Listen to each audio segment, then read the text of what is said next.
আপনি দেখেছেন এই দেশে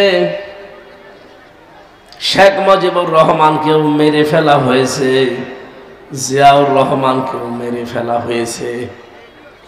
একজনের নাম শুনলেই সারা বাংলাদেশের মানুষ বলে শহীদ জিয়া, আর একজনের নাম আমি জীবনে কোনোদিন শহীদ শুনিনি, অথচ তাকেও মেরে ফেলা হয়েছে। আপনি কোনদিন শুনেছেন শহীদ বঙ্গবন্ধু শেখ মুজিবুর রহমান? এ কথা কেউ বলে? কেন? জিয়াউর রহমানের নাম শুনলে মানুষ শহীদ জিয়া বলে। আমি 16 সালে হজে গিয়ে দেখেছি,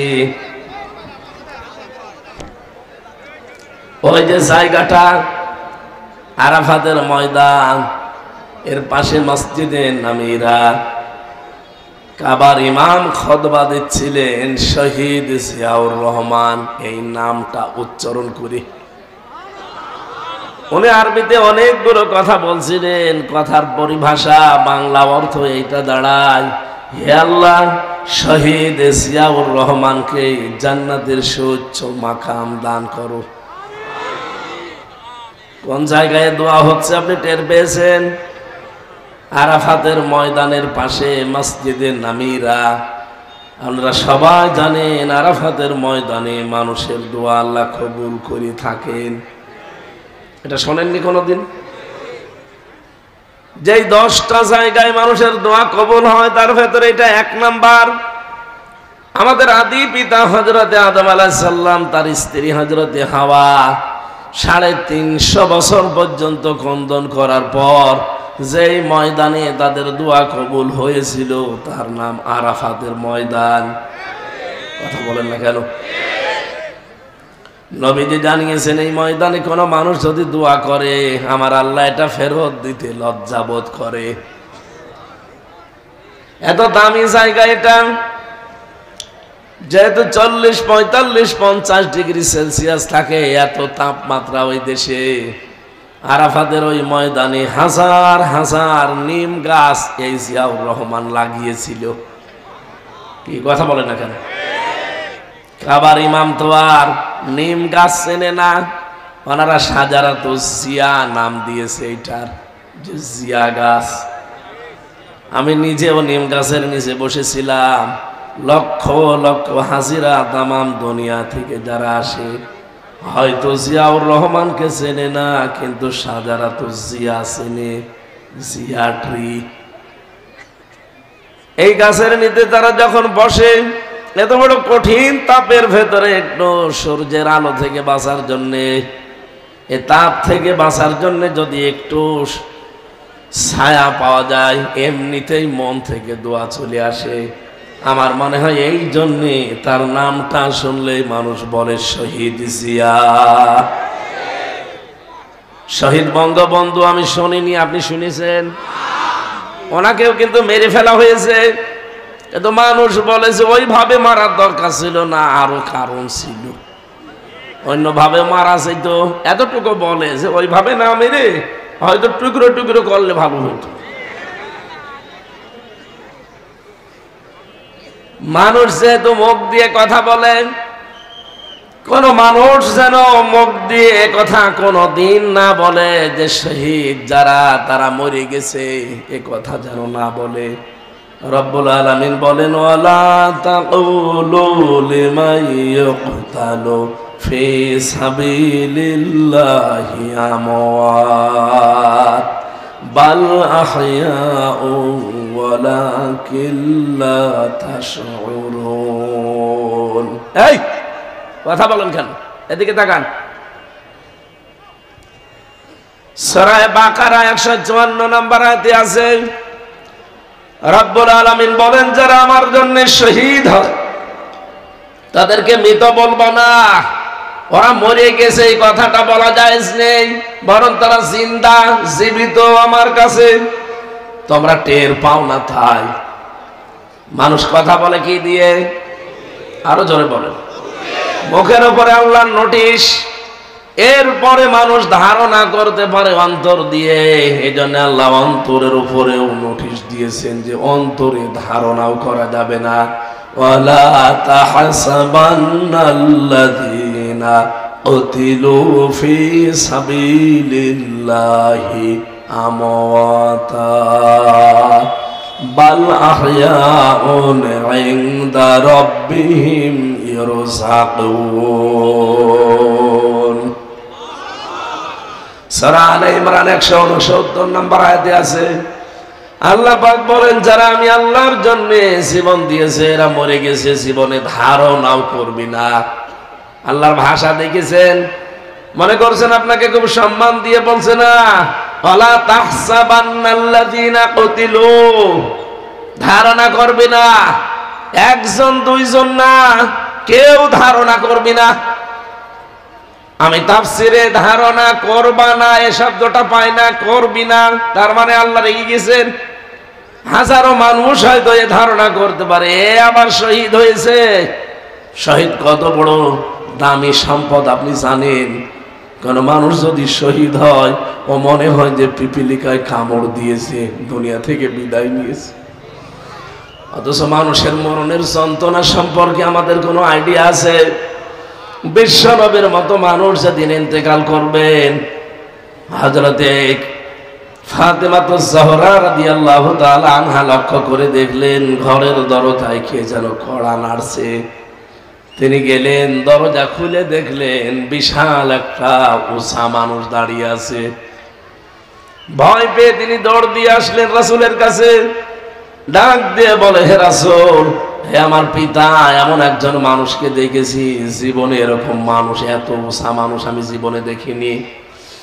নবীজি ভাঙা ভাঙা কণ্ঠে বললেন, ফাতেমা, যে এসেছে তোমাকে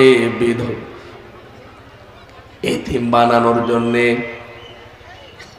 তুমি চিনতে পারো না এই লোকটাকে?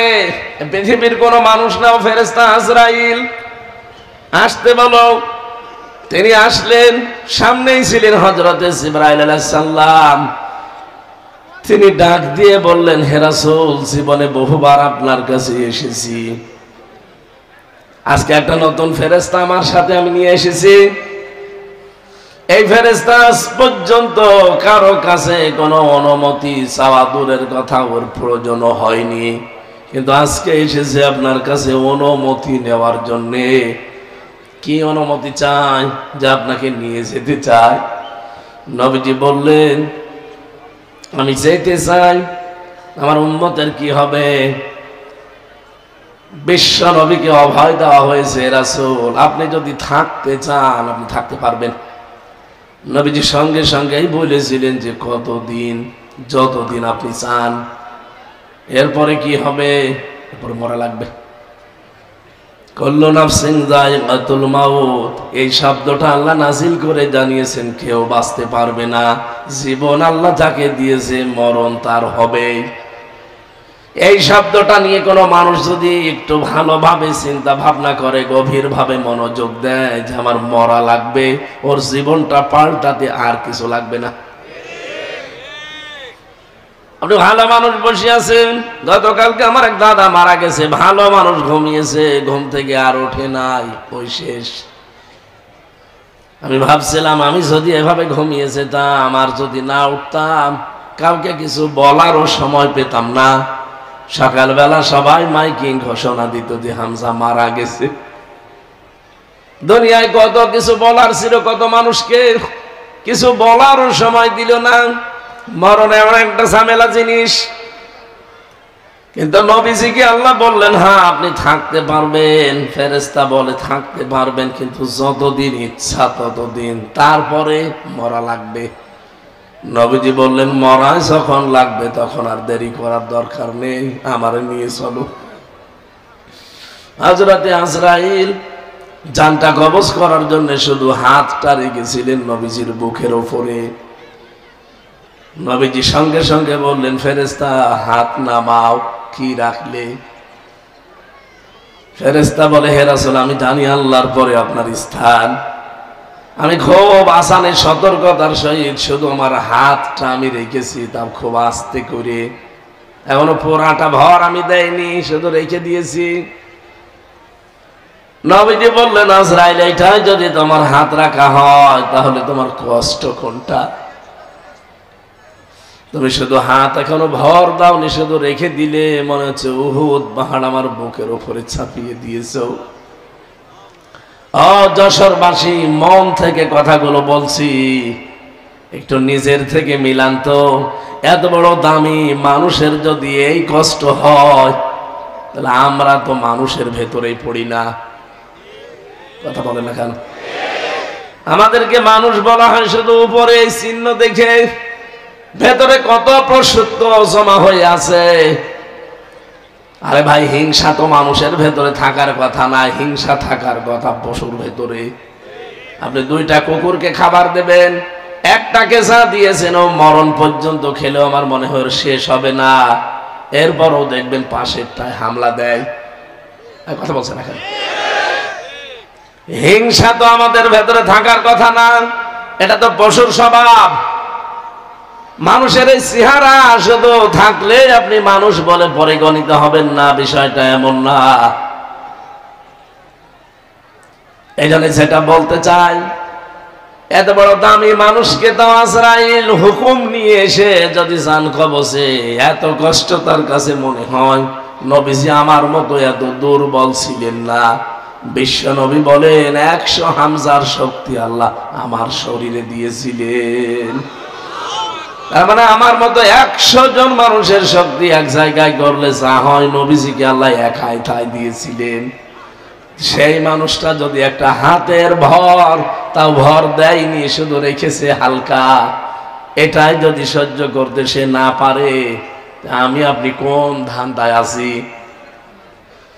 ধারণা কোনদিন যেন আপনার না আসে, যারা শহীদ হয়, এই মানুষগুলোর মরণের কথা শুনলেন যে পিপিলিকা কামড় দিলে যতটুকু যন্ত্রণা, অতটুকুতেই তার জীবনটা শেষ হয়ে যায়, সে আর টের পায় না। তার মানে শহীদের মরণ নবীজির ইন্তেকালের, নবীজির মরণের চাইতেও অনেক কম। এক কথা বলতে থাকেন, আপনি কি বুঝেছেন কি বলতে চাই? সুতরাং শহীদের শব্দটা কিন্তু আল্লাহ যাকে তাকে দেয়ও না। আলিয়ালামাল্লাহুল্লাযীনা আমানু ওয়া ইয়াত্তাখিযা মিনকুম শুহাদা। সূরা আলে ইমরান 140 নম্বর আয়াতের মাঝের অংশে আছে, জেনে রাখো যাদের ঈমান এবং আমল কাজ কারবার আমি আল্লাহর পছন্দ হয়, এই মানুষগুলোকে আমি আল্লাহ এমনিতেই মরণ দেই না। এদের সাধারণভাবে মরণ দিলে তো শেষ হয়ে যেত না, এই মানুষগুলোকে আমি শাহাদতের মরণ দিয়ে ধন্য করি।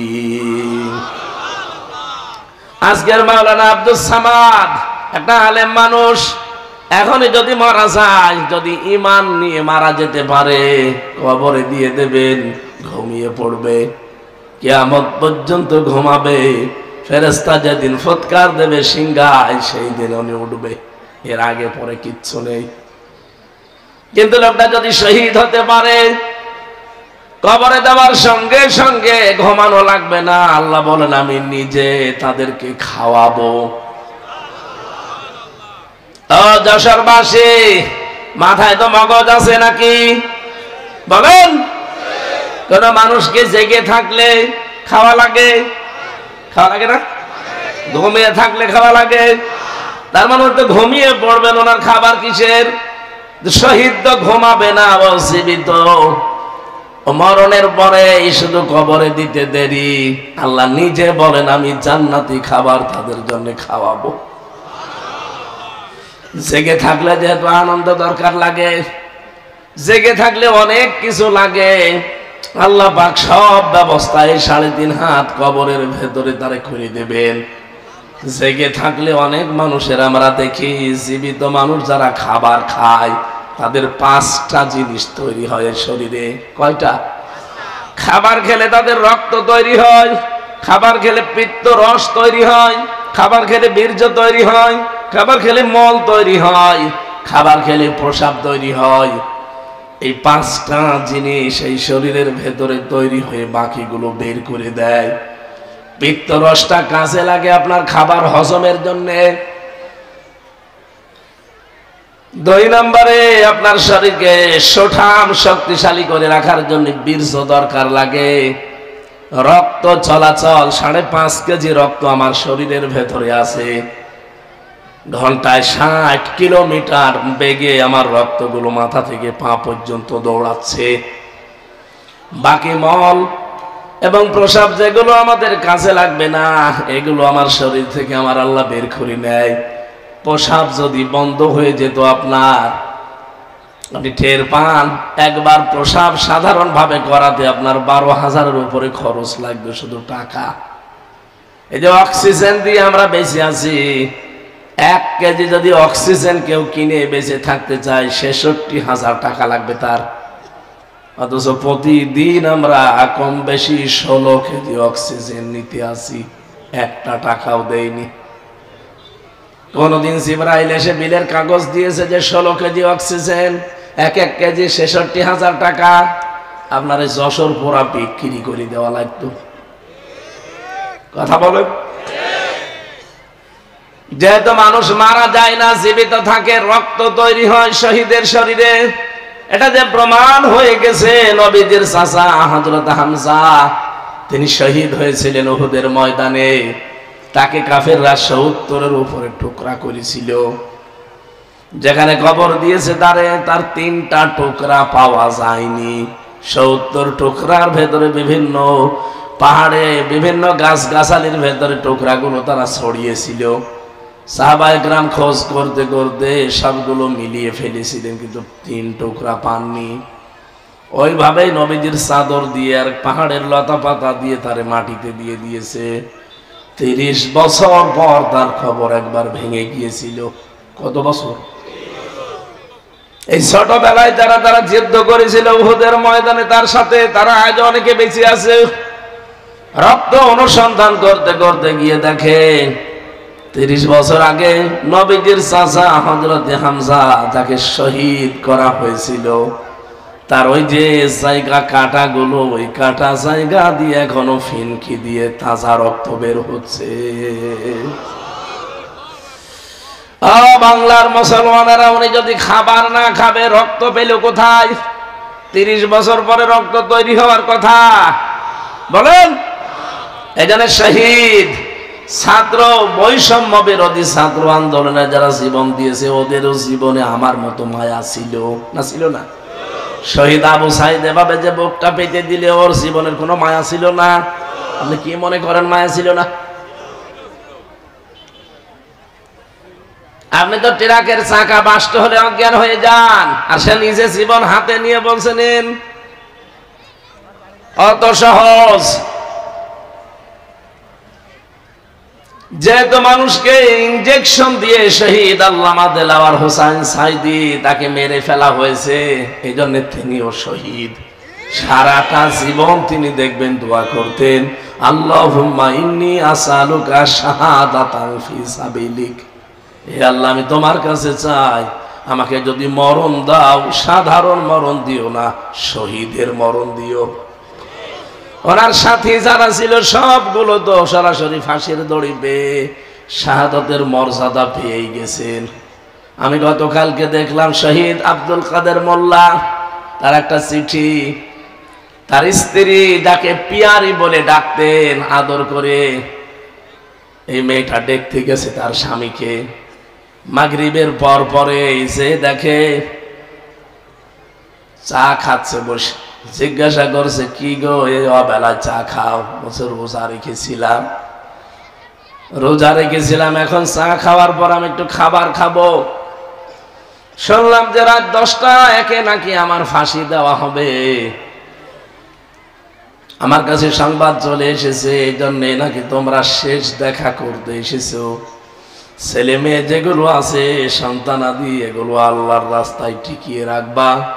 আমি আল্লাহর কাছে সাক্ষাতে গেলাম, দেখা যদি হয় আবার জান্নাতের সিঁড়িতে হবে। একটা মানুষ কোন সময়ে কথা বলতে পারে যার 3 ঘন্টা পরে ফাঁসি? সারাদিন রোজা রেখেছে, এখন বিকালে আসো মাগরিবের পরে সে চা খাচ্ছে। আপনার মনে হচ্ছে শুনতে খুব সহজ, এটা কি বাস্তবে অত সহজ? 3 বছর আমিও তো জেলে ছিলাম। ফাঁসির কন্ডেম সেলের ভেতরে 24টা ঘন্টা আমার মনে হয় এক এক ঘন্টা এক এক বছরের মতো যেত, কারণ যোগাযোগ বিচ্ছিন্ন ছিলাম। 24 ঘন্টা আমারে তালা লাগিয়ে রেখেছিল।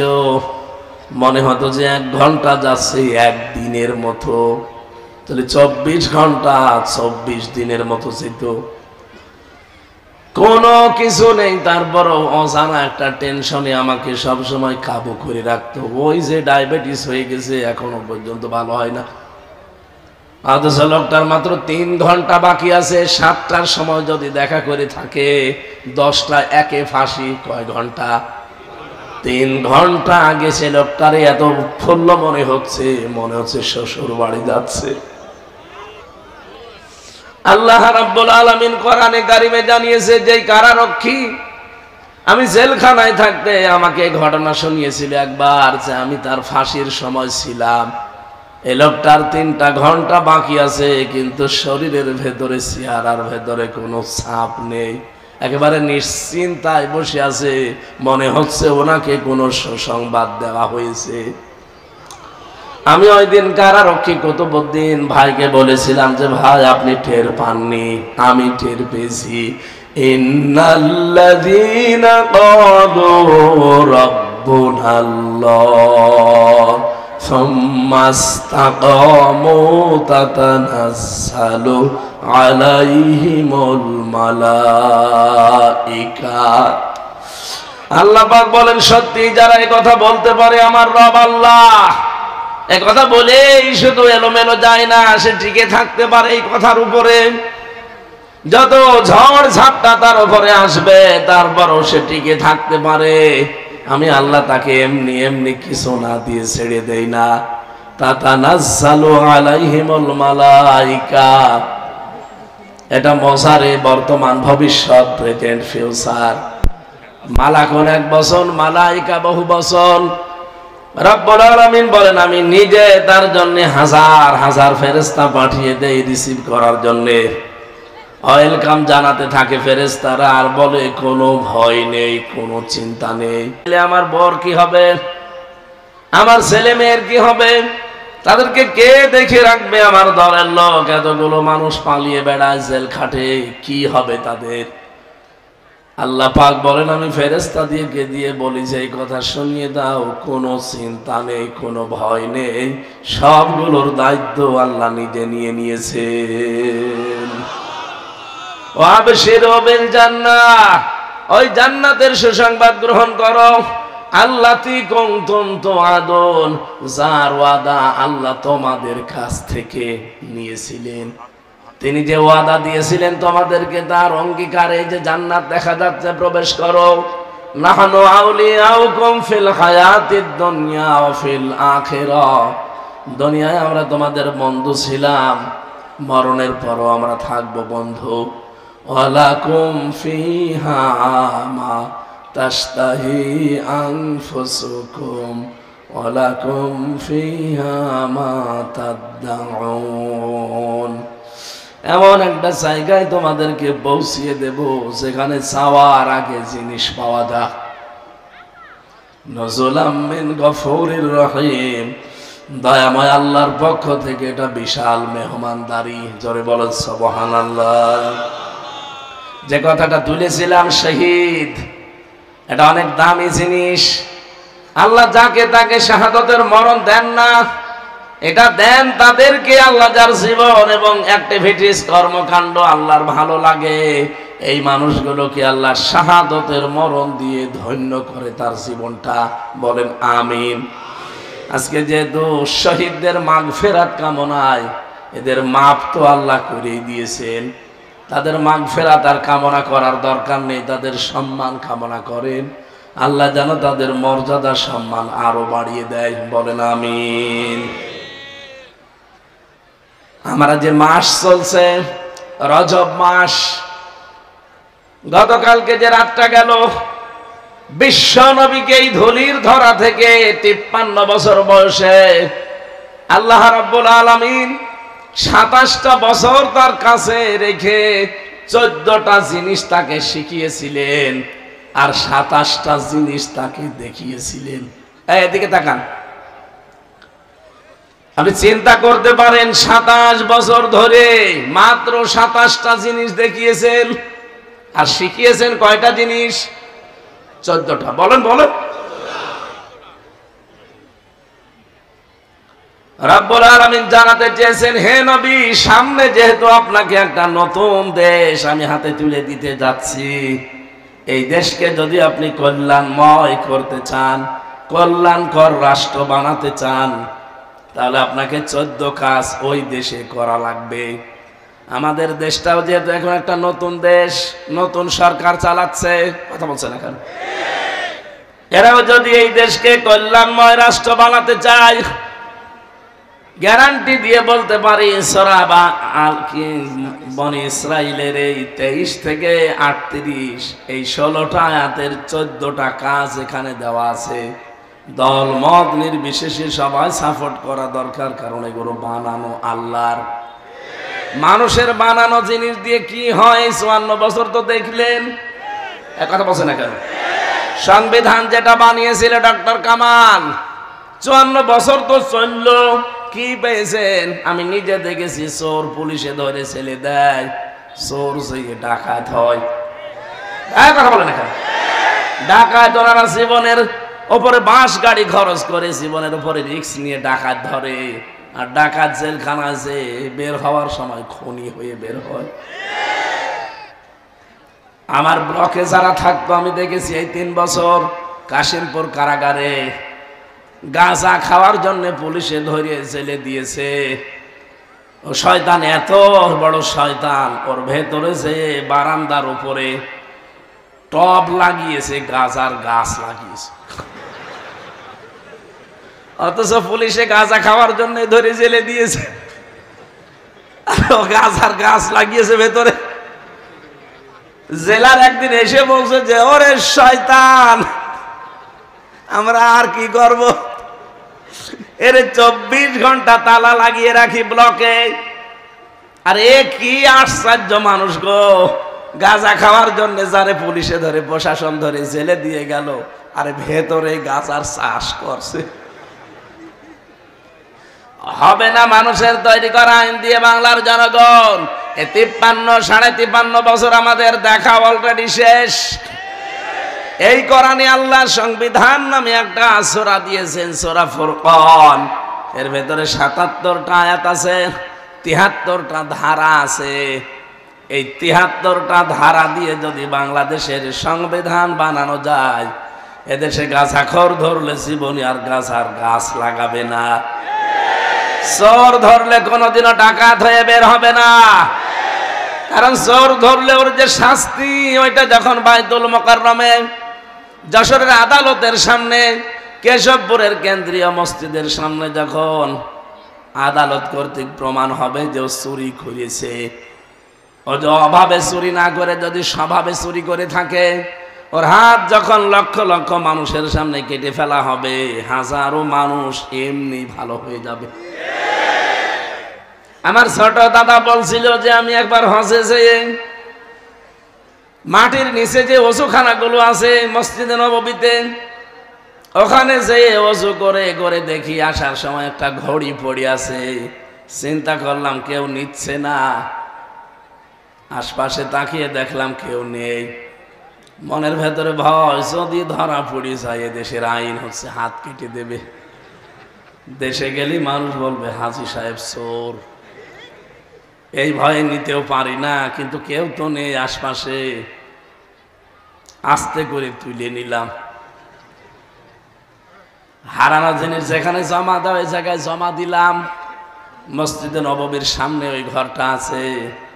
ওনারা জিজ্ঞাসা করলাম যে ওনার ভাষা দিয়ে, কারণ উনি 14-15 বছর এখন ওই দেশে থাকে। জিজ্ঞাসা করলাম যে ভাই এই ঘড়িটার দাম কেমন হবে? উনি ওনার ভাষা দিয়ে বলে, ইয়াহাজিউল হজ্জাতাই না বিলাদুকা, হাজি দেশ কোথায়? জি তুমিন বাংলাদেশ, বাংলাদেশ থেকে এসেছি। উনি হিসাব করে বলছে আপনার বাংলার টাকা অনুযায়ী এই ঘড়িটার দাম হবে কমপক্ষে 72,000 টাকা। মোবাইল ঘড়ি। বলেন তো 72,000 টাকার ঘড়ি পড়ে আছে, কেউ নিচ্ছে না, ওযুখানায়। এদেশে 72 পয়সা থাকবে? বলেন। ওই দেশে তারপরও কোরআনের সম্পূর্ণ আইন নেই। 100 ভাগের মাত্র খুব বেশি হলো 30 ভাগ আছে, বাকিগুলো নেই। 30 ভাগেই আমি যে শান্তি পেয়েছি ওই দেশে, আমার এই দেশে যদি 100 ভাগ কোরআনের আইনটা কার্যকর হয়ে যায়। কালকে আমি এক জায়গা থেকে আসার সময় পুলিশ, আমার নরম সরম পুলিশ, একেবারে হাবাগোবা গাড়িটা আটকিয়েছে, আমার পেছনের গাড়িটা। বললাম ওর কাগজ ফেল হয়ে গেছে, মাত্র 3 দিন আগে, সময় পাইনি, আপনি খুব নরমাল মামলা দেন। হুজুর 3 দিন তো বেশি ঝামেলা করবো না, ছেড়ে দেব, তবে আমাদের একটা একটু টেনশন আছে, সামনে যা দেখতে পাচ্ছি, আমরাও তো দেশের খোঁজ খবর রাখি। আগস্টের 5 তারিখের আগে এই দেশে মাত্র 100 জনের 15 জন মানুষ চাইতো যে দেশে কোরআনের বিধান কায়েম হোক। অথচ এই 5.5 মাসের ব্যবধানে America, voice of America, Microsoft, এগুলো সব তো আমার খালাতো ভাই, সব খ্রিস্টান। এরা রেপোর্ট দিচ্ছে এই দেশে এখন 100 জনের প্রায় 58 জন চাচ্ছে যে ইসলামে দেশে কায়েম হোক। 5.5 মাসে যদি অবস্থা তৈরি হয়ে যায়, আর 5 মাস যেতে দেন। এই জন্যই তো গতকাল চরমনায় পীর উনি বলেছে যে আমরা নির্বাচন চাই অন্তত 1-1.5 বছর পরে। দেখলাম পাশ থেকে কে যেন জামাটি নিধস, অতদিন না, তাড়াতাড়ি ওরা টের পেয়ে গেছে। 5.5 মাসে যদি 15 থেকে 58 চলে আসে, আর 1 বছর যেতে দিলে এই দেশের হিন্দু, খ্রিস্টান, বৌদ্ধ, মুসলমান সব 100 জনের 100 জনই বলবে আমরা কোরআনের বিধান চাই।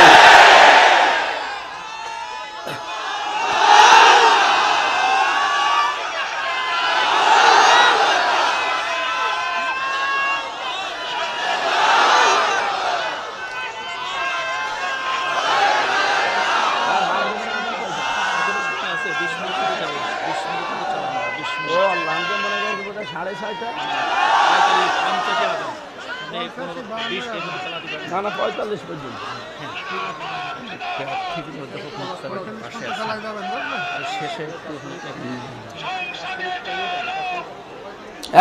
দাঁড়িয়েছেন কেন? বসেন। আমি যে গুরুত্বপূর্ণ বিষয়টা তুলতে চেয়েছিলাম, আমি তোমার ঘড়ি নষ্ট হয়ে গেছে নাকি কি সমস্যা? আমি মনে করছি বোধহয় 4:30 বাজে, শয়তান দেখি 5:30 বেজে গেছে। ঘুরে আসবে তো কাটাটা আসলে, আমি তো ওই হিসাবে চালাচ্ছিলাম, কি বলতে হবে বলুন তো। যাক, বাদ দিয়ে দিলাম সব। আমরা তেলাওয়াতকৃত আয়াত যেটা পড়েছিলাম, ওয়ালা তাকফু মা লাইসা লাকা বিহি ইলমুন, যে বিষয়ে জ্ঞান নেই এ বিষয়ে মুখ খুলবা না, এ আদেশ কার? বলেন বলেন। কেন দিয়েছেন? কারণ কিয়ামতের ওই কঠিন ময়দানে আপনার অন্তর, আপনার কান, আপনার এই মুখ যেটা দিয়ে কথা বলেন, ইন্নাস সামআ ওয়াল বাসারা ওয়াল ফুআদা, আপনার এই চোখ, আপনার এই মুখ, আপনার অন্তর, কিয়ামতে প্রতিটি জিনিস কিন্তু পুঙ্খানুপুঙ্খানুভাবে জিজ্ঞাসিত হবে। কি কি করেছেন সব এই 3টাকে আল্লাহ জিজ্ঞাসা করবে, একেবারে সঠিক উত্তর এরা দিয়ে দেবে। কারণ আপনাকে আল্লাহ কথা বলতে দেবে না। আল ইয়াউমা নাখতিমু আলা আফওয়াহিহিম ওয়া তুকাল্লিমুনা আইদিহিম ওয়া তাশহাদু আরজুলুহুম বিমা কানু ইয়াকসিবুন। রব্বুল আলামিন বলেন, কিয়ামতের দিন তোর মুখটা যখন শিলায় লাগিয়ে দেব, হাত বলবে আল্লাহ এই করেছিল। যশোরবাসী, এখানে মাত্র 20,000 মানুষ মনে করেন, এই জায়গায় যদি আমার মুখটা আল্লাহ এখনই বন্ধ করে দিয়ে আমার হাতের কথা চালু করে দেয়, আর সারাদিন অন্তত হাত দিয়ে যা করেছি এগুলো শুনতে আমার কান মেনে নেবে না। আমার পা দিয়ে অন্তত কোনো খারাপ কাজে আজকে সকাল থেকে আমি যাইনি, তারপরেও যতটুকু যা করেছি, পা যদি এখন কথা বলা আরম্ভ করে যে অমুক অমুক জায়গায় গিয়েছিলে, অমুক অমুক জায়গায় যাওয়ার নিয়ত ছিল, আমার মান সম্মান থাকবে। কিয়ামতের দিন আল্লাহ বলেন, মানুষের মুখ যখন বন্ধ হয়ে যাবে, ওর শরীরের ভেতরে আমি আল্লাহ ওর অপরাধগুলো ফুটিয়ে তুলব। আপনি যদি ডাকাতি করে থাকেন, চুরি করে থাকেন, ঘুষ খেয়ে থাকেন, সুদ খেয়ে থাকেন, এই শব্দটা আপনার এই কপালের উপরে আল্লাহ লিখে দেবে। এত মোটা অক্ষরে লিখবে, এই যে ঘড়ি দেখতে পান চলে লেবে চলে লেবে, এরকম মোটা অক্ষরে লেখা থাকবে যে আপনি চোর, আপনি ঘুষখোর, আপনি সুদখোর, আপনি জেনাকারী। এগুলো যখন ফুটিয়ে তুলবে কিয়ামতে কোটি কোটি মানুষ থাকবে, আপনার কি মনে হয় কি পাবেন? লজ্জা আপনি বলেন। এজন্য হিসাব নিকাশ করে আমাদের কথা বলা দরকার। যে কোনো কথা বলার আগে অন্তত 3 বার চিন্তা করা দরকার। আল্লাহ কিন্তু এই কথাটা শুনতেছে, ফেরেশতারা লিখতেছে, আর কিয়ামতে এই কথার উপরে আমার আবার হিসাব হবে। এক কথা বলে না কেন? এমনিতে আপনার জীবন পাল্টিয়ে যাবে। যে 27টা জিনিস নবীকে আল্লাহ দেখালেন, তার প্রথম নাম্বারে আল্লাহ তাকে দেখিয়েছিলেন পুলসিরাত। কি দেখিয়েছেন? বলেন বলেন। সর্বপ্রথম আল্লাহ তাকে পুলসিরাত দেখালেন। আমরা অনেকেই সারা জীবন নাম শুনি পুলসিরাত, কি এটা কোনোদিন কল্পনাও নিয়ে আসতে পারেন না, আপনার আসবেও না। 30,000 বছরের রাস্তা, উঠতে 10 বছর, সোজা 10 বছর, নামতে 10 বছর। তাও এরকম ব্রিজ চওড়া হলে তো হয়, চিকন হবে চুলের মতো, আর ধার হবে হীরার মতো। কোরআনে কারীম জানিয়েছে, ওয়া ইম মিনকুম ইল্লা ওয়ারিদুহা কানা আলা রাব্বিকা হাতমান মাকদিয়্যা সুম্মা নুনাজ্জিল্লাযীনা তাকাও ওয়া নাযারুজ যালিমিনা ফিহা জিসিয়্যা। পুলসিরাতটা আমি জাহান্নামের উপরে সেট করেছি। এই মানুষগুলোকে আমি আল্লাহ যাদেরকে পার করে দেব, দুনিয়া যাদের তাকওয়া ছিল, আর যারা অপরাধী, এই মানুষগুলো কেটে কেটে এর ভেতরে পড়তে থাকবে। বলেন নাউজুবিল্লাহ। আয়াতটা পড়লে আমার যেন কেমন মনে হয়, কিয়ামতে হয়তো আল্লাহ ওই কাঁটার ভেতরে আমারে আবার ফেলে দেয় কিনা। আমার তাকওয়া যদি মানসম্মত না হয়, উপরে লোক দেখানোর জন্য যা করলাম, আমার তাকওয়া যদি আসলে মানসম্মত না হয়, কিয়ামতের দিন কিন্তু ওই পুলসিরাত পার হওয়ার সময় আপনাকে কেটে পড়ে যাওয়া লাগবে। এই জন্য তাকওয়াটা একেবারে মানসম্মত তৈরি করা দরকার দুনিয়ায়। দ্বিতীয় নম্বরে নবীজিকে আল্লাহ দেখালেন মিজান। মিজান মানে না, এখানে পুলিশ অফিসার বসে আছে, ওনাকেও যদি জিজ্ঞাসা করি মিজান মানে কি, যেহেতু বাংলা শিক্ষিত মানুষ, একবারেই বলবি মিজান মানে দাড়ি পাল্লা। জিজ্ঞাসা করেন তো কোনোদিন কোন অভিধানে কোন জায়গায় পড়েছে মিজান মানে দাড়ি পাল্লা? পড়েছে? পড়েন। শুনি শুনি। মিজান মানে মানদণ্ড। মিজান মানে কি? বলেন বলেন। আপনি হাইকোর্টে যান, দেখবেন সামনে একটা দাড়ি পাল্লা টাঙানো আছে, দুই দিকে এই পাল্লাটা সমান। সরকার দেশের জনগণকে বোঝাতে চায়, সারা বাংলাদেশের কোন জায়গায় যদি ন্যায় বিচার না পাও, এই হাইকোর্টে আসলে ন্যায় বিচার পাবা। এই যে ন্যায় বিচারের চিহ্ন, তাহলে দাড়ি পাল্লাটা হচ্ছে ন্যায় বিচারের কি? আরো জোরে বলেন। নবীজিকে আল্লাহ মিজান দেখিয়েছিলেন। কি মিজান? এবার খেয়াল করেন। এখানে আমার মনে হয় শুধু পাগল ছাড়া, নারী পুরুষ যত আমরা এসেছি, শুধু পাগল ছাড়া এমন কেউ নেই যে কথা সে লোকটা বলতে পারে যে কিয়ামতের দিন আমাদের যে আমল, আমল মানে কি? এই জবাব দিলেন না? কিয়ামতে মিজানের যে পাল্লা আমরা বলি, মিজানের পাল্লায় মাপ দেওয়া হবে। মাপ দেবে কি? আমল। কি দেবে? নেক আমল, বদ আমল। কথা বলেন ঠিক কিনা? তাহলে কিয়ামতে আল্লাহ মাপ দেবে আমল। আমলের বাংলা কি? কাজ। বলেন বলেন। এনাকে জিজ্ঞাসা করি আমি, কোন পাগলও কি বলবে যে 5 কেজি কাজ দাড়ি পাল্লার এক প্রান্তে তুলে দিলাম? কাজ কি মানুষ দাড়ি পাল্লা দিয়ে মাপে যে 5 কেজি কাজ? এ মাপা যায়? কি বিশ্বাসে ছিলেন এতদিন? এটা আমাদের এখন অনেকের ক্লিয়ার হয়নি, এই জন্য আমি উদাহরণটা নিয়ে আসলাম। কাজ কেউ দাড়ি পাল্লা দিয়ে মাপে না যে 10 কেজি কাজ, এদিকে 5 কেজি কাজ তুলে দিলাম না। পৃথিবীর প্রতিটি জিনিস মাপ দেওয়ার জন্য আলাদা যন্ত্র আছে। এই যে প্যান্ডেলটা বানিয়েছেন, যদি বলে এটা মেপে দেন তো, এটা মাপজব করার জন্য দাড়ি পাল্লায় তুলে দেবেন? কি করবেন? ফিতা নিয়ে মাপবেন, গজ নিয়ে মাপবেন। কথা বলেন ঠিক কিনা? এই যে পানি দিয়েছেন খাবার জন্য, খাবারের এই পানিটা যদি বলি ভাই মেপে দেন, আপনি ফিতা দিয়ে মাপবেন। এটার জন্য লিটার আছে, সিসি আছে। এই কথা বলেন না কেন?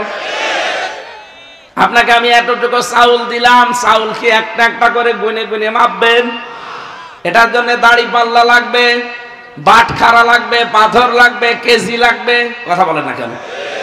দুনিয়ার যত জিনিস আছে প্রতিটি জিনিস পরিমাপ করার জন্য একটা আলাদা যন্ত্র পাবেন। কাজ যে আল্লাহ কিয়ামতের দিন মাপবে, কাজ মাপার জন্য এই গজ ফিতা দিয়ে হবে না, দাড়ি পাল্লা দিয়ে, বাটখারা দিয়ে, কেজি দিয়ে, পাথর দিয়ে হবে না, সিসি দিয়ে, স্ক্যান দিয়ে হবে না। কাজ মাপতে হয় গুরুত্বের ভিত্তিতে। কি কথা বলেন না কেন? কাজ মাপে মানুষ কি দিয়ে? গুরুত্ব দিয়ে। গুরুত্বের ভিত্তিতে কাজ মাপতে হয়। ও বাংলার জনগণ, ভালো করে এই বিষয়টা আজকে ক্লিয়ার করে নিয়ে যাবেন, তাহলে আপনার জীবনে অনেক কিছু দেখবেন পরিবর্তন আসবে ইনশাআল্লাহ। কাজ কিন্তু মাপা হয় ফিতা দিয়ে না, দাড়ি পাল্লা দিয়ে না। কাজ মাপা হয় কি দিয়ে? গুরুত্ব দিয়ে মাপা হয়। এখন পড়া কোরআন শরীফের ভেতরে গুরুত্বপূর্ণ কাজ আল্লাহ কি কি দিয়েছেন ওইটা আপনাকে আগে জানা লাগবে। আজকের এই প্যান্ডেলটার গুরুত্বপূর্ণ জিনিস কি? খুঁটি আর সামিয়ানা। কথা বলছেন না? খুঁটি আর সামিয়ানা যদি না থাকে, আপনি যতই সুন্দর করে সাজান, কেউ মঞ্চ বলবে এটা? বলবে? আজকের এই মঞ্চের গুরুত্বপূর্ণ জিনিস খুঁটি আর সামিয়ানা। গুরুত্বহীন অনেক জিনিস এখানে আছে, যে কার্পেটটা, এই যে মাইক গুলো, এই টেবিলটা, এই চেয়ারটা, এ ছাতা যদি নাও থাকে মানুষ কিন্তু এটাকে মঞ্চ বলবে। তাহলে গুরুত্বপূর্ণ জিনিস আগে ঠিক করা লাগবে, নয়তো আপনি মঞ্চে উঠতে পারবেন না।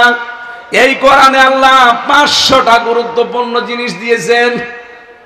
আপনি 499টা মানেন, একটা মানেন না, আপনার এই মঞ্চ কিন্তু সরাসরি উঠতে পারবেন না। এই যে নামাজ আল্লাহ দিয়েছেন, ফরজ নামাজ। পৃথিবীর যত ইবাদত দেখবেন, প্রতিটি ইবাদতের আলাদা আলাদা কিছু ফরজ জিনিস আবার ভাগ করা আছে। নামাজ যে ফরজ, এই নামাজের ভেতরে আবার ফরজ আছে কয়টা? 13টা। বলেন বলেন, আরো জোরে বলেন। এই 13টা ফরজের 12টা আদায় করলেন, একটা করেননি, আপনার কি সওয়াব হবে কয়টা? হ্যাঁ, একটাও হবে না, কারণ গুরুত্বপূর্ণ জিনিস আপনি ছেড়ে দিয়েছেন। খুব ভালো করে বলছেন, 13টা ফরজের একটা আদায় করেননি, 12টা করেছেন, সওয়াব তো হবেই না, জিরো হবে, শূন্য হবে, কিচ্ছু পাবেন না। এখন যদি বলেন না 12টা আদায় করলাম, অন্তত 2টা সওয়াব দেন, হবে? এটা যেমন বুঝলেন, কোরআনে আল্লাহ 500 শরীয়তের বিধান দিয়েছেন, এগুলো সব ফরজ, এগুলো সব গুরুত্বপূর্ণ জিনিস। এই 500 ফরজের 499টা আপনি মানেন, একটা তো মানেন না, আরো বিরোধিতা করেন। আপনার জীবনে কিয়ামতে আল্লাহ যখন মিজানে মাপ দেবে, একটাও কিছু পাবে না, গুরুত্বহীন। আপনি সওয়াব পাবেন জিরো, শূন্য। এই জন্য তো সতর্ক করছি আপনাকে, যে জীবনে গুরুত্বপূর্ণ জিনিস যেগুলো সেগুলো আগে রাখেন। নামাজ পড়তে গেলে যেমন ফরজ আগে রাখা লাগে 13টা, এরপরে ওয়াজিব 14টা, এরপরে নামাজ ভাঙার কারণ 19টা, এরপরে সুন্নত 12টা, এরপরে মুস্তাহাব 17টা, এভাবে সব আলাদা আলাদা ভাগ আছে। ফরজ 13টা আদায় হয়ে গেলে আপনার নামাজ হয়ে যাবে, কিন্তু বাকিটা যদি আদায় না করেন হয়তো জরিমানা দেওয়া লাগতে পারে, সশিজদা। কথা বলছে না কেন? তাহলে দুনিয়ায় যে 500টা শরীয়তের বিধান, তার ভেতরে 1 নাম্বার বিধান দিয়েছেন আল্লাহ, আপনি যে কালেমাটা পড়েছেন এটা যেন আপনি ঠিক রাখেন। আপনার কালেমা ঠিক আছে? এদেশে বহু মানুষ আমরা ওযু করি, ওযু করার পরে যে ওযু ভেঙে যায় 7টা কারণে। কয় কারণ? একটা কারণে আপনার ওযু ভেঙে গেল, 7 কারণের ভেতরে 1 কারণ মনে করেন বাতাস বের হয়ে গেছে, ওযু থাকবে।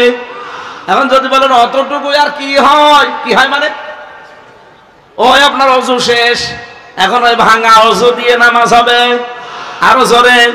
ভাঙা ওযু দিয়ে যদি নামাজ পড়েন, নামাজ পড়া কি হারাম? বলেন বলেন। ঠিক আপনি ঈমান এনেছেন, ঈমানও কিন্তু ভেঙে যায়। 10টা কারণে ঈমান ভেঙে যায়। কয়টা? এই 10টা কারণ যে কবে কবে আপনার জীবনে এসেছে আপনি জানেনও না। কখন যে ঈমান ভেঙে গেছে আপনি টেরও পাননি। ভাঙা ওযু দিয়ে যেমন নামাজ হয় না, ভাঙা ঈমান দিয়ে আমার আল্লাহর জান্নাতে যাওয়া যাবে না। গুরুত্বপূর্ণ কাজগুলো আগে ঠিক করবেন। এই জন্য আপনাকে এটা পড়তে হবে। 500 আছে শরীয়তের বিধান। এই দেশে আমরা দেখি অনেকে কেউ 100টা মানে, কেউ 150, কেউ 200, কেউ 300, কেউ 400, কেউ 499টায় মানছে, কিন্তু একটা মানতে চাই না, আরো বিরোধিতা করে। 12টা ফরজ আদায় করে একটা না করলে যেমন কিছুই পাবেন না, 499টা আদায় করে ও একটা না করলে কিছুই পাবেন না। মিজানের পাল্লা আল্লাহ নবীকে আল্লাহ এইটা দেখিয়েছিলেন যে মিজানের ন্যায় এবং মানদণ্ড হিসাবে তোমাকে গুরুত্বের ভিত্তিতে মাপ দেওয়া হবে।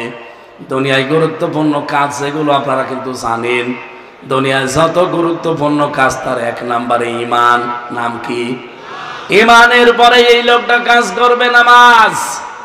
এই গত রাত গেল, এই রাতে আমার আল্লাহ বিশ্ব নবীকে নিয়ে 50 ওয়াক্ত নামাজ দিয়েছিলেন। মুসা নবীকে বারবার দেখা হতে হতে শেষে 5 ওয়াক্তই নেমে এসেছে। নবীজি বলেন 5 ওয়াক্ত নামাজও যদি নির্ধারিত সময়ে হক আদায় করে আপনার উম্মতেরা পড়তে পারে, প্রতিদিন তাদেরকে 50 ওয়াক্ত নামাজের সওয়াব আল্লাহ দিয়ে দেবেন। আমার ভাইরা, আমি আবার বলছি, গুরুত্বপূর্ণ কাজ জীবনে 500টা গুরুত্বের দিক থেকে বিবেচনা করে কাজগুলো আপনি করবেন। দুনিয়ায় গুরুত্বহীন এখানে মাইক, গুরুত্বহীন এখানে টেবিল, এগুলো না থাকলেও হয়, কিন্তু আমরা এইগুলো নিয়ে আগে ব্যস্ত। আসল যে সামিয়ানার খুঁটি দরকার এইটার খবর নেই। আশা করি আপনি বুঝে ফেলেছেন। এই দেশে এখন গুরুত্বপূর্ণ কাজ হচ্ছে আল্লাহর দ্বীন কায়েম করা। দিন কায়েম হলে ঘুষ থাকবে না, দিন কায়েম থাকলে চাঁদাবাজি থাকবে না, দিন কায়েম হলে সুদ খেতে পারবেন না, দিন কায়েম হলে এই যে মেয়েদের বিয়ে দেওয়া যায় না যৌতুকের কারণে, যৌতুক থাকবে না। কত মানুষ আজ মেয়েদেরকে ভয় দেখায় যে ইসলাম আসলে আপনারা ঘরবন্দি হয়ে যাবেন, বিভিন্ন ঝামেলায় পড়বেন। আরে ভাই, ইসলাম যদি আসে এই বাংলাদেশে সব চাইতে নিরাপদে থাকবে মেয়েরা। অনেকে আবার প্রশ্ন করে, হুজুর ইসলাম যদি এসে যায়, একটু ডাইল মাইল খায়, একটু বিড়ি খায়, আকিস বিড়ি, এইটার কি হবে? হবে, খেতে পারবেন কি পারবেন না? পারবে। এখন যদি পাঁচিয়া এই মসজিদে যান, মসজিদের ভেতরে গিয়ে আপনার বিড়ির নিশা, আকিস বিড়ি খাবেন, বলেন তো এই 4 দেওয়ালের মাঝে থাকাকালীন বিড়ি খেতে পারবেন? বলেন কেন? ওই পরিবেশটা এরকম। খেতে চাইলে আপনাকে বাইরে যাওয়া লাগবে। কথা বলেন ঠিক কিনা? এদেশ যখন ইসলাম দিয়ে পরিচালিত হবে, এই 77টা আয়াতের 73টা ধারা যখন বাংলাদেশে কায়েম থাকবে, পুরা দেশ হয়ে যাবে মসজিদ। 56,000 বর্গ মাইলের এরিয়া হয়ে যাবে মসজিদের মতো। আপনার মন চাইলে আপনি খেতে পারবেন না, ওই পরিবেশই তৈরি হয়ে যাবে। জোরে বলেন আল্লাহু আকবার। নবীজিকে এরকম একটা একটা করে 27টা জিনিস দেখিয়েছেন, আর আসার সময় 14টা জিনিস শিখিয়েছেন যে এইগুলো যে আপনি অ্যাপ্লাই করবেন উম্মতের ভেতরে। আমরা আজকে আর না, আগামীতে আবার কোনো জায়গায় আসলে দেখা যাবে ইনশাল্লাহ। সম্মানিত ভাইরা, মেয়েদের বহু মেয়ে লোক এসেছে বাইরে। আমি জেলখানায় বসে দাম্পত্য জীবন, মেয়েদের যে সমস্যা এবং সমাধান, এটা নিয়ে বই লিখেছিলাম। ওই যে গাড়ির সামনে দেখা যাচ্ছে, মেয়ের জন্য, নিজের স্ত্রীর জন্য যাওয়ার সময় নিয়ে যাবেন। সম্মানিত মা বোনেরা, আপনার ছেলেকে অথবা আপনার স্বামীকে পাঠিয়ে দেন যেন নিয়ে যায়। ছেলেদের জন্য একটা আছে, মেয়েদের জন্য একটা আছে। ওইটা পড়লে অন্তত 120 পৃষ্ঠা, তো পড়াটা পড়লে আমার অনেক আবার আলোচনা করে চলে আসবে। আজকের মতো আমরা শেষ করছি, এখন যেহেতু আজান হবে আর 3 মিনিট আছে। আমাদের আজকের মাহফিলের প্রধান অতিথি অধ্যাপক মোহাম্মদ মোক্তার আলী, এই আসনের নমিনি, বাংলাদেশ জামাত ইসলামের পক্ষ থেকে।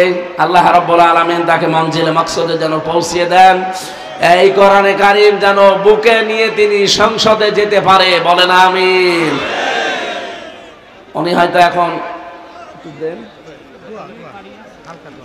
আল্লাহুম্মা আমিন লা ইলাহা ইল্লা আনতা সুবহানাক ইন্নী কুনতু মিনাজ জালিমিন। আল্লাহ তাআলা কেশবপুর পাঁচিয়া এ বিশাল ময়দানে তোমার বান্দারা জান্নাতের বাগান সাজিয়েছে, যে আশা নিয়ে তারা আয়োজন করেছে। আল্লাহ আমার শরীর মারাত্মক অসুস্থ, আমি কথা বলতেও পারছি না। এত কষ্ট করে হলেও এসে চেষ্টা করেছি কিছু হক কথা বলার জন্যে। তোমার বান্দা বান্দীদের কথাগুলো বোঝার এবং আমল করার তৌফিক দাও। সওয়াবগুলো তুমি নবীজির রওজায় পৌঁছিয়ে দাও। এ মাহফিলের প্রধান অতিথি অধ্যাপক মুক্তার আলী, আল্লাহ তোমার বান্দাকে কোরআনে কারীম বুকে নিয়ে যেন বাংলার সংসদে যেতে পারে সেই ব্যবস্থা কবুল করে নাও। আমরা যারা অসুস্থ আছি আমাদেরকে শেফায়ে কামেলা আজলা দান করো। এ মাহফিলের বরেণ্য সদস্য যারা, আমার সাইদ ভাই থেকে শুরু করে যত যুবক এই মাহফিলের জন্য শ্রম দিয়েছে, রব্বুল আলামিন প্রতিটি যুবককে ওমরের মতো বানিয়ে দাও। মা বোনদেরকে তুমি খাদিজার মতো আয়েশার মতো তৈরি করে দাও। মেহেরবানি করে এলাকায় যত কবর আছে কবরগুলোকে জান্নাত বানাও। প্রশাসনের যে ভাইরা এসেছে আল্লাহ, তারা যে দায়িত্ব পালন করে ইবাদত হিসাবে মঞ্জুর করো। রব্বুল আলামিন এলাকায় তোমার এক বান্দা আবুল কালাম আজাদ কোরআনের জন্য আমাকে ভালোবাসে, মেহেরবানি করে তোমার এই আবুল কালামকে কবুল করো। বারাকাল্লাহু লানা ওয়া লাকুম ফিল কোরআনিল আযীম। আমি তোমার কাছে আমার শরীর এবং কণ্ঠটা ভিক্ষা চাই। মুক্ত জীবনে যখন ফিরিয়ে দিয়েছো, মেহেরবানি করে আমার শরীরটার কণ্ঠটা ফিরিয়ে দাও। আলহামদুলিল্লাহি রাব্বিল আলামিন। মরণ আসলেই যেন বলতে পারি লা ইলাহা ইল্লাল্লাহু মুহাম্মাদুর রাসূলুল্লাহ।